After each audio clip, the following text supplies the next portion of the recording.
प्रिय दोस्तों, मेरे चैनल में आपका स्वागत है। 80 और 90 के दौर को करीब से जीने वाले उन दिनों के टीवी विज्ञापन को नहीं भूले होंगे, मगर कभी सोचा है उन विज्ञापनों को खास बनाने वाले बच्चे कहाँ गए, क्या हुआ उनके साथ। चलिए आज हम आपको पुराने दौर में ले चलते हैं और बताते हैं कि वो बच्चे कौन थे जो रसना से लेकर धारा या सनड्रॉप ऑयल या फिर एक्शन शूज के विज्ञापनों में नजर आते थे। आज आपको पता लगेगा कि इनमें से कोई बड़ा डॉक्टर या फुटबॉलर बन गया तो किसी का खौफनाक अंत हो गया। पुराने दौर के विज्ञापनों में सबसे पहले बात करते हैं सनड्रॉप तेल के विज्ञापन की। इस एड में पीला जंपसूट पहने एक बच्चा नजर आता है जो सोकर उठता है तो खुशबू सूंघकर रसोई की ओर भागता है। रास्ते में खुद से भी बड़े बड़े गुलाब जामुन और पुड़िया देखकर चौंक उठता है। उस दौर के बच्चों में यह बहुत मशहूर हुआ करता था। इसमें जो बच्चा दिखाया गया था उसका नाम निशांत मेहरा है। 1989 में कंपनी ने बच्चों के जरिए मध्यम वर्ग को टारगेट पर लेने की योजना बनाई थी। बम्बई के रहने वाले निशांत उस समय सिर्फ 7 साल के थे। एड मेकर्स को वो पसंद आ गए और उनको ये विज्ञापन मिल गया जिसने उनको उस दौर के लोगों के दिमाग में अमर कर दिया। हालांकि निशांत आगे चलकर एक्टिंग में नहीं गए, वो एक बड़ा फुटबॉलर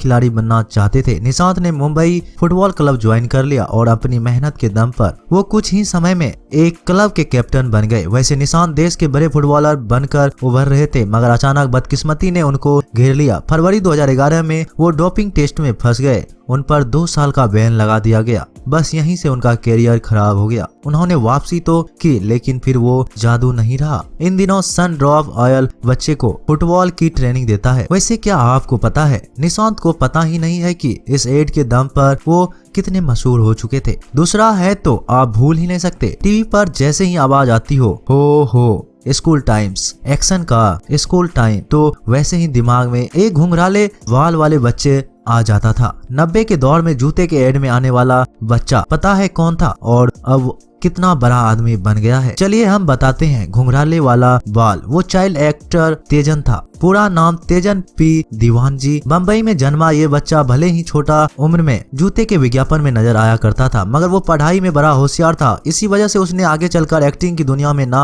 आने का फैसला कर लिया था। शुरू से ही डॉक्टर बनने का सपना देखने वाले तेजन ने पढ़ाई पर फोकस किया। आगे की पढ़ाई के लिए तेजन साल 2008 में अमेरिका चले गए। वहाँ उन्होंने नॉर्थ कैरोलिना यूनिवर्सिटी से बायोमेडिकल इंजीनियरिंग में ग्रेजुएशन किया। फिर डॉक्टर ऑफ मेडिसिन की पढ़ाई के लिए university of Maryland school of medicine join किया। 2013 में एमडी करने के बाद तेजन अब अमेरिका के मशहूर कैंसर डॉक्टर बन गए हैं। वो मैरीलैंड में रहते हैं और रेडिएशन ऑन्कोलॉजी में स्पेशलिस्ट है। तीसरे की बात करें तो 90 के दशक का, ना आप ये विज्ञापन भूले होंगे ना ही इसमें दिखने वाला बाल कलाकार। धारा ऑयल का ये विज्ञापन था जिसमें देखने वाला चाइल्ड आर्टिस्ट परजान दस्तूर था। आपको भी ये एड याद ही होगा, जब बच्चा गुस्सा होकर रेलवे स्टेशन पर चले जाता है और जलेबी की बात सुनकर वापस आता है। मगर क्या आपको पता है कि परजान कंपनी की पहली पसंद नहीं थी, उसे तो ये एड किस्मत से मिल गया था। इस एड के बनने की कहानी भी दिलचस्प है। असल में उस दौर में धारा तेल की डिमांड घटती जा रही थी। कंपनी को किसी भी हाल में सेल बढ़ानी थी। योजना बनी कि एक विज्ञापन बनाया जाए जिसमें माँ और बेटे के साथ कंपनी के तेल में पके खाने का इमोशनल जुड़ा हो। स्क्रिप्ट बनी तो उस समय था कि बच्चा गुस्सा होकर रेलवे स्टेशन चला जाता है और कचौरी की बात सुनकर लालच में वो वापस घर आ जाता है। मगर एड में एक बुनियादी गलती थी जो इस विज्ञापन को बना रही मुंद्रा कंपनी के तत्कालीन हेड जगदीश आचार्य की मां ने बताया। जब बातों ही बातों में स्क्रिप्ट अपनी मां को सुनाई तो वो बोली कि छोटे बच्चे को कचौरी का इतना लालच नहीं होता कि वो घर वापस आ जाए, ये उनके लिए बहुत मसालेदार होता है। उन्होंने कचौरी की जगह जलेबी का आइडिया दिया और इस तरह बच्चे के हाथों में जलेबी आ गई। मगर जिस बच्चे को ऐड करना था वो अचानक बीमार पड़ गया। परजान दस्तूर उस समय छोटे बच्चे की आवाज डबिंग करता था। जब उसको जलेबी बुलाया गया तो उसकी आंखों की चमक देखकर उसी को यह एड मिल गया। विज्ञापन बना और ऐसा छाया कि धारा तेल की बिक्री अचानक से बढ़ने लगी। 1993 में मुंबई में जन्मे परजान को इसके बाद कुछ कुछ होता है जैसी फिल्मों में रोल मिल गया था। वहीं सिख बच्चा जो सिर्फ इशारे किया करता था। परजान ने मोहब्बत जुवेदा, कभी खुशी कभी गम, कहो ना प्यार है, हाथी कांडा, ब्रेक के बाद और दिल बार बार में भी रोल किया था। धारा के एड वाले ये छोटा बच्चा परजान भी बड़ा हो चुका है और फिल्म लाइन में कमाल कर रहा है। वो मशहूर स्क्रिप्ट राइटर बन गया है, कई फिल्मों की स्क्रिप्ट लिख चुके हैं। इसके साथ ही अभिनेता के तौर पर फिल्मों में जुड़े रहते हैं। साल 2021 में उन्होंने डेलना श्रॉफ नाम की लड़की से लव मैरिज कर ली थी। अब अपने माता पिता, भाई और पत्नी के साथ मुंबई वाले घर में ही रहते हैं।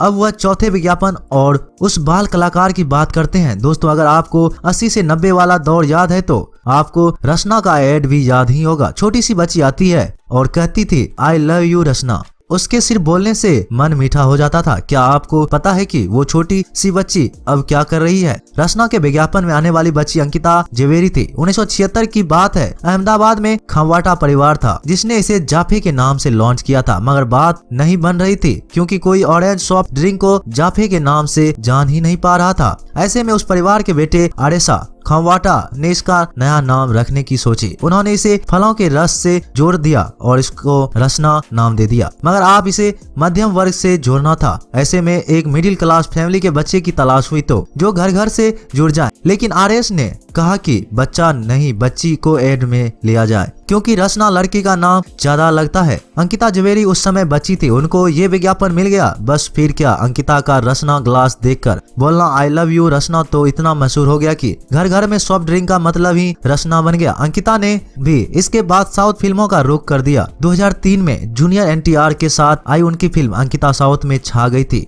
इसके बाद उन्होंने कई हिट फिल्में देकर खूब नाम कमाया। साल 2016 में अंकिता ने मशहूर बिजनेसमैन विशाल जगताप के साथ अमेरिका में शादी कर ली। दोस्तों विज्ञापनों के जरिए घर घर छा जाने वाली 5वीं बाल कलाकार भी रचना के एड में नजर आती थी। अंकिता के बाद वह दूसरी रचना गर्ल बनाई गई और देखते ही देखते उसकी लोकप्रियता ने अंकिता को भी मीलों दूर छोड़ दिया था। उस बाल कलाकार का नाम तरुणी सचदेव था। 14 मई 1998 को जन्मी तरुणा के पिता बड़े बिजनेसमैन थे, जबकि मां गीता सचदेव इनकॉक मंदिर की भक्त मंडली की सदस्य थी। जिस उम्र में दूसरे बच्चे ठीक से बोल भी नहीं पाते, उस उम्र में मुंबई में रहने वाली तरुणा मंदिर के नाटकों में एक्टिंग करने लगी थी। यहीं से पहली बार उसको रचना गर्ल बनने का मौका मिला था। मासूम सी बच्ची का रचना विज्ञापन इतना मशहूर हो गया कि लोग पुरानी वाली बच्ची को भूल गए थे। तरुणी इसके बाद लगातार सफलता की सीढ़ियां चढ़ती जा रही थी। उसको एक के बाद एक Colgate, ICI bank, Reliance mobile, gold winner, शक्ति मसाला जैसे कई टेलीविजन विज्ञापन मिल गए थे। तरुणा को फिल्में भी काम मिलना शुरू हो गया था।